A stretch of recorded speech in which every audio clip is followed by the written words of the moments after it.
My next guests have called this impeachment a charade. Joining me now, two members of Trump's impeachment team, Congress lawyers, Congressman Lee Zeldin and Congresswoman Debbie Lesko. All right, thanks so much for being with us. I know it's been a long week for both of you and actually for most of America. But I'm going to start with you, Congresswoman Lesko. What's your take as you watch your fellow House members who are managers in the Senate? Well, man, it was like reliving a nightmare, I tell you, because I'm in Judiciary Committee and I heard hours and hours and hours of this. Repeat. And such exaggerations, out and out lies, quite frankly. I mean, and then really rhetoric. And, that didn't go over very well in the Senate. But now at least the senators are seeing what we had to endure over in the House for hours upon hours. It's just a bunch of, quite honestly, BS. All right. Well, and Congressman Lee Zeldin, I mean, as you watch this today, what do you think that Jay Sekulow and the president's team, how do you think they handled it? Did they put to rest any issues that were outstanding?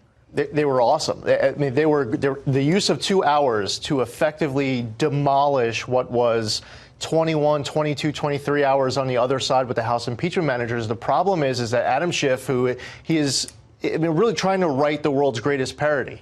It's a fiction that he's telling. He's trying to connect dots not actually connected. He's relying on presumptions and assumptions and lies and hearsay, going all the way back to those closed-door depositions, cherry-picking leaks and withholding key facts and outright lying back then. He's doing the same thing now, but with the Chief Justice of the Supreme Court behind him, with 100 senators in front of him, and trying to, with 10 million people watching at home, trying to overturn an election that already happened and influence the election that's coming up. And fortunately, you had these great people armed with facts, and they crush it. They eviscerated this case that Adam Schiff really was set up for failure with, because it's a fiction. It's a house of cards. All right, Congresswoman Lesko, I mean, in terms of Adam Schiff and the presentation of the House managers, right now, what we heard very clearly today from the president's team was that, hey, look, they're basically calling President Zelensky a liar. How do you think that is affecting the United States vis-a-vis Ukraine?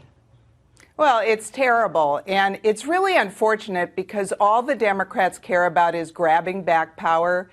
They don't care about America. Meanwhile, President Trump is going forward, doing great things for America, and all they care about, they're wasting time, they're wasting money, they're shutting down the government, basically, over this impeachment stuff, and it's all political. They just want power. They want to get President Trump out. They want to take over the Senate. They want to retain the House.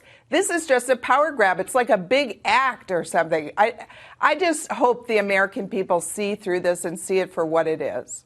And the Senate as well. And Congressman Zeldin, I mean, the Schiff is basically saying we got to stop this guy now because the 2020 election, it's not going to be fair. I mean, is the Senate buying this stuff? Well, on one of the other networks today, one of the Democratic senators was talking about her fear that President Trump might get reelected. This same stuff that Al Green was talking about in the House.